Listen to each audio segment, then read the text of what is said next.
to all the dispossessed youth of Africa, for perpetuation of communion with ancestral spirits through the fight for African freedom, and in the firm faith that the dead, the living, and the unborn will unite to build the destroyed shrines. Selah.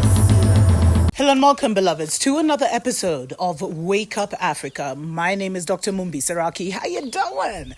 How's everything going? I really do pray that you are well in all your ways and that you're moving into living life truly on your own terms. Really want to thank, I'm getting all tongue-tied. Really want to thank every single person that supports us by subscribing to this channel. Thank you, family. We're growing. That's amazing. And for everyone that supports us on Patreon and PayPal, we appreciate, love you so much. To our PayPal supporters, we have sent a gift out to you. It should be in the mail soon, or you've already received it. Check your inbox. And to our Patreon family, to all the information that we're able to share on there that we can't bring on public platforms, it just feels good to know that, we're not alone. Like, there's so many of us kindred spirits that think the same and that are making the necessary moves, because sometimes you can feel so totally alone and alien out there, and your families can also make you feel that. But that's not even why we're here today. There's the United Nations has come out with a huge report where they have called on the divided states and other countries to pay reparations to address systematic racism around the world. And this actually happened last month, about 2 days after the sentencing of Derek Chauvin for the murder of George Floyd, which had sparked, a global reckoning over racism and policing. And, a lot of African states, when it happened last year, actually went to the UN. I think the African as a whole went to the United Nations, and they said, we want some kind of redress. We want this to be dealt with. And so the United Nations Human Rights Council, they conducted this whole report, which they've released, and it's basically calling on countries to adopt a transformative agenda to fight systematic racism. And they said, racial discrimination in law enforcement cannot, as a Human Rights Council recognized, be separated from questions of systematic racism. And the wide-ranging report actually, which was ordered last year, actually found disproportionate burdens on Black people in their encounters with police, specifically in the divided states and in Europe, but also globally. And they said, across borders, there were striking similarities and patterns, including in victims' fight for justice. And they made sweeping recommendations where they called for rehabilitation, saying reparations shouldn't just be monetary. It's a great report. And they said, racial profiling is actually excessive force is primarily seen in the Americas and Europe. It says 190 Black people were killed by law enforcement, mostly in the divided states. I think that was in the last year.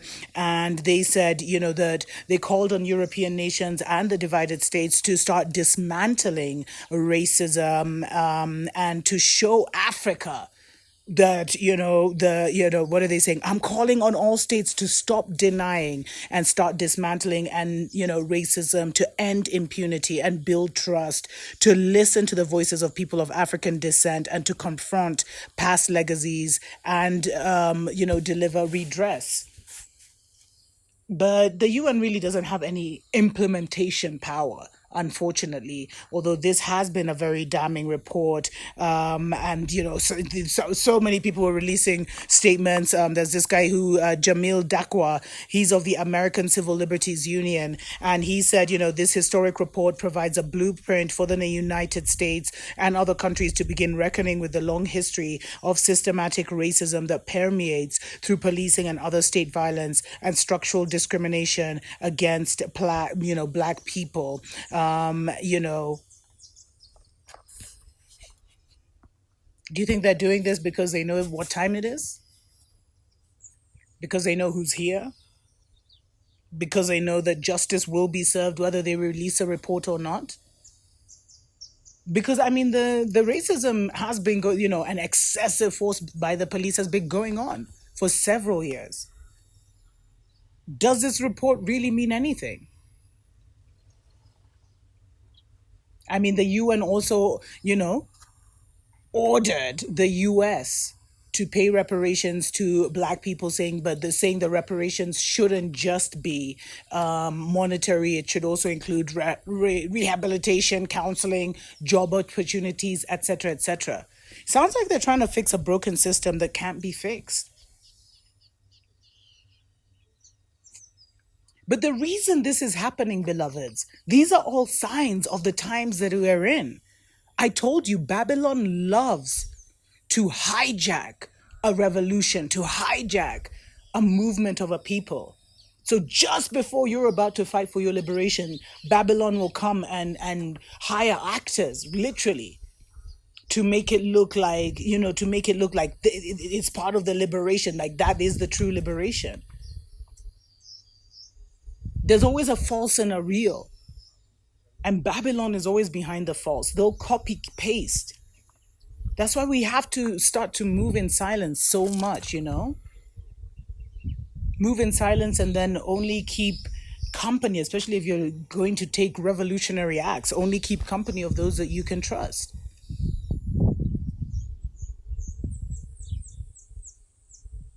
But I think this also confirms what I've been saying about how the system, Babylon is a global order.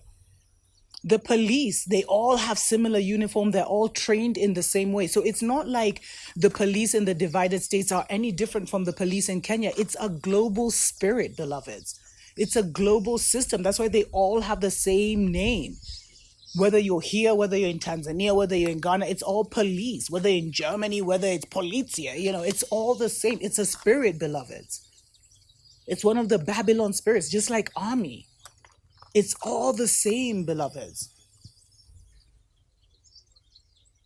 And they all are, they're all set up on the same principles. That's why this report confirmed that the same way our African American brothers were being treated in the divided states is the exact same way that our, African European, is that what they're called now? Brothers and sisters were being treated in Europe. And we saw several cases. There was one of some famous producer in France who was confronted by police and jacked up. They went into his studio and he was a thief in the night just because he was in some posh neighborhood. And if it hadn't been caught on the CCTV, it would have been his word against the police. France has their own problems. There's a revolution going on there. But you see, these global systems that we have copy-pasted, that were actually imposed on us, the police, the armies, the ministers, the members of parliament, all of these are part of that new world order. It's actually an old world order at this time. The new world order wasn't implemented. It's not being implemented now. It's being fully enforced now. But it was implemented way back. So what do you make of the UN coming out and saying, the world has to deal with its systematic legacy of, stop denying racism and start dismantling it? To be fair, we did see the United Nations call out Belgium as was it Belgium or Netherlands as an extremely racist nation and they needed to deal with their racist issues. But these are just reports. What happens after this report? You see, sadly, Africa doesn't have a backbone. We don't have one organization that can back us. Okay, it was the agitation of the African nations after George Floyd that created this, but hey, I don't know if people really know the truth behind even George Floyd, beloveds.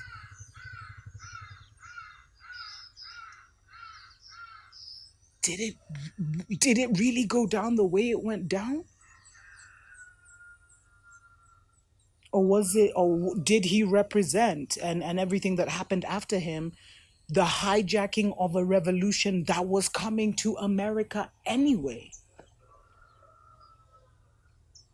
Is Black Lives Matter really about Black lives? If you go deep, you'll find out no. Let's take a short break. We'll be right back. Wake up, wake up, wake up, wake up, wake up, wake up, wake up. Wake up, Africa. Welcome back, beloveds, to Wake Up Africa. So, the United Nations has called on the divided states to give reparations to its African American community. It has called on the world to end its, to stop denying racism and start dismantling it. In a damning report, beloveds, they said the racial profiling is and excessive force by police in Americas and Europe targeted black people who, in the end, were actually found to not even be posing any kind of threat, not to be holding any kind of weapon, and some actually did even lose their lives. Actually, it's a lady who's behind this, the United Nations Human Rights Commission, Michelle Bachelet, and she said, in this global report, I'm calling on all states to stop denying and start dismantling racism, to end impunity and build trust. And she talked about how systematic racism, I mean, we all know this, has kept most Africans in Europe and in the divided states from equal job opportunities, from good health care, from even getting houses. There's certain, you'll go to certain people and, you'll go to certain neighborhoods, and if you want to get a house there, they'll double the rent, etc., etc. All these things are coming out. Or if you want to sell your house and they realize it belongs to a black people, they'll lowball it. All these things, which is why I wonder, why are you still in Babylon, beloveds? The system is pit against you, and it's never going to change. You can't change a broken system, and you can't change something that is one of their pillars. Division division is the only way they rule. And for me, I feel that this report is coming out now because they know what time it is.